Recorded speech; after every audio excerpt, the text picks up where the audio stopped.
Hello, everyone. Thank you for joining me again today for a reading of The Raven by Edgar Allan Poe. Read along with me if you like. Um, the link will be in the description. Otherwise, sit back and listen.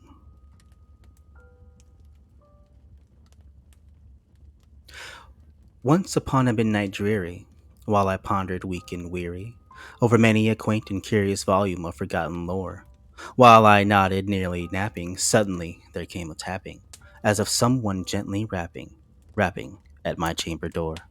"'Tis some visitor," I muttered, tapping at my chamber door. "Only this and nothing more." Ah, distinctly I remember it was in the bleak December, and each separate dying ember wrought its ghost upon the floor. Eagerly, eagerly I wished the morrow. Vainly I had sought to borrow from my books sources of sorrow for the lost of Lenore, for the rare and radiant maiden whom the angels name Lenore, nameless here forevermore. And the silken, sad, uncertain rustling of each purple curtain thrilled me, filled me with fantastic terrors never felt before. So that now, to still the beating of my heart, I stood repeating, "'Tis some visitor entreating entrance at my chamber door. Some late visitor entreating entrance at my chamber door. This it is, and nothing more." Presently my soul grew stronger, hesitating then no longer. "Sir," said I, "or madam, truly your forgiveness I implore. But the fact is I was napping, and so gently you came rapping, and so faintly you came tapping at my chamber door, that I scarce was sure I heard you. Here I opened the wide door, darkness there and nothing more. Deep into that darkness peering, long I stood there wondering, fearing, doubting, dreaming dreams no mortal ever dared to dream before. But the silence was unbroken, and the darkness gave no token, and the only word there spoken was the whispered word, "Lenore." This I whispered, and an echo murmured back the word, "Lenore." Merely this, and nothing more. Back into the chamber turning, all my soul within me burning. Soon as I heard again a tapping, somewhat louder than before.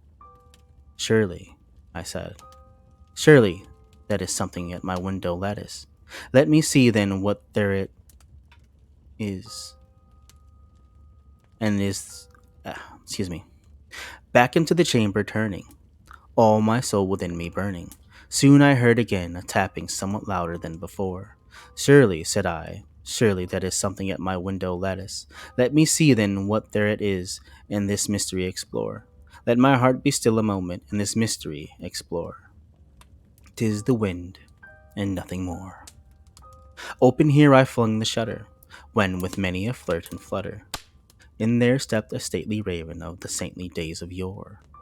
Not the least obeisance made he, not an instant stopped or stayed he, but with mien of lord or lady perched above my chamber door, perched upon a bust of Pallas just above my chamber door, perched and sat, and nothing more.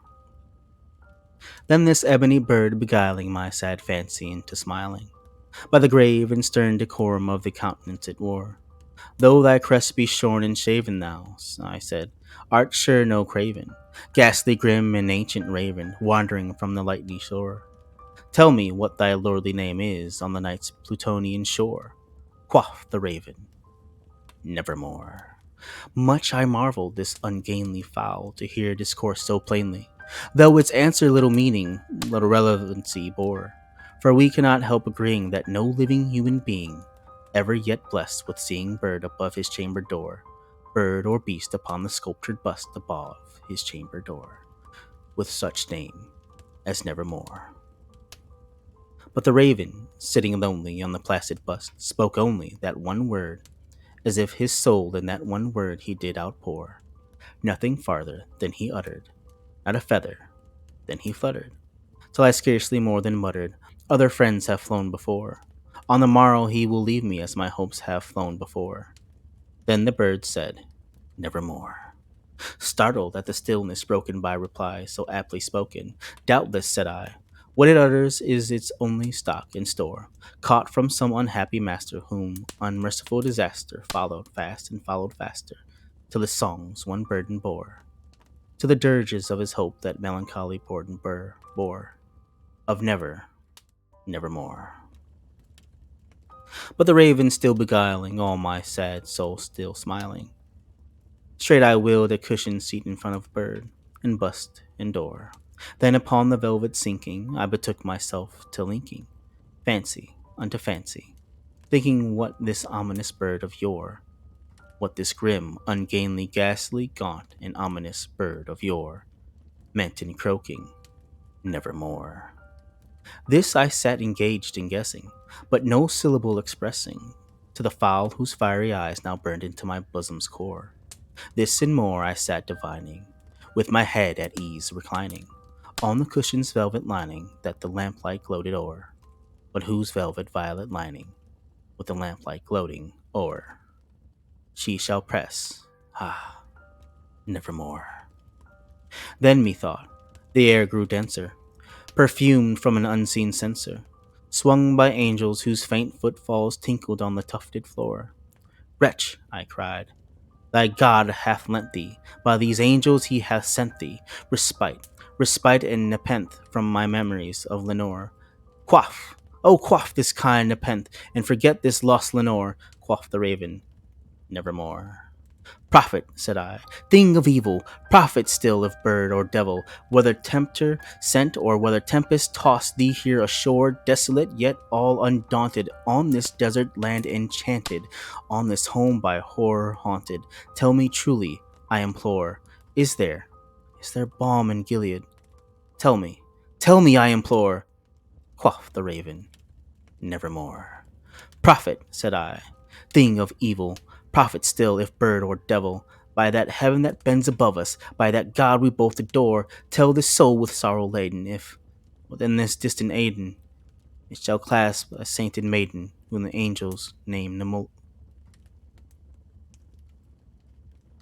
Tell this soul with sorrow laden, within the distant Aden, it shall clasp a sainted maiden, whom the angels name Lenore.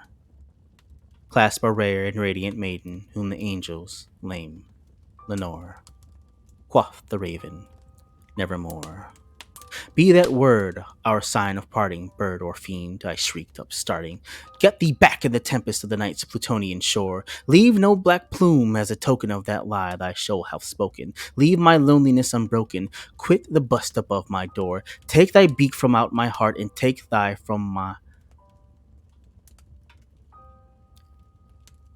beak from out my heart, and take thy form from off my door, quoth the raven, nevermore. And the raven, never flitting, still is sitting, on the pallid bust of Pallas, just above my chamber door. And his eyes have all the seeming of a demon's that is dreaming, and the lamplight o'er him streaming throws his shadow on the floor. And my soul from out that shadow that lies floating on the floor shall be lifted nevermore.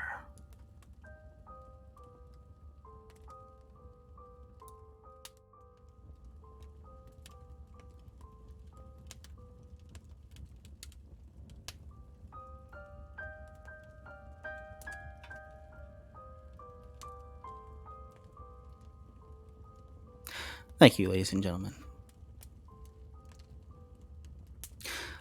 Today has been an interesting day to start. I appreciate you joining me to read these stories. Hopefully, I will have more for you next week.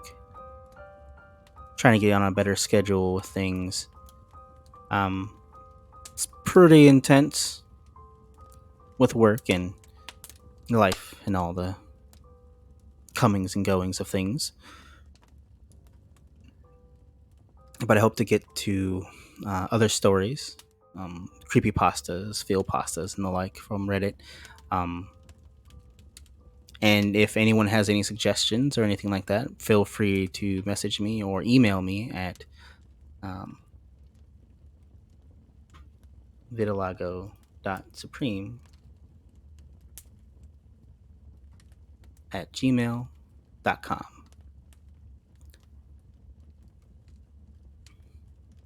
and I will be sure to read these stories. Yeah, and put them up as soon as I can. I'm still learning how to edit and hash things on YouTube, so please bear with me. I appreciate you, and have a good rest of the day. Cheers.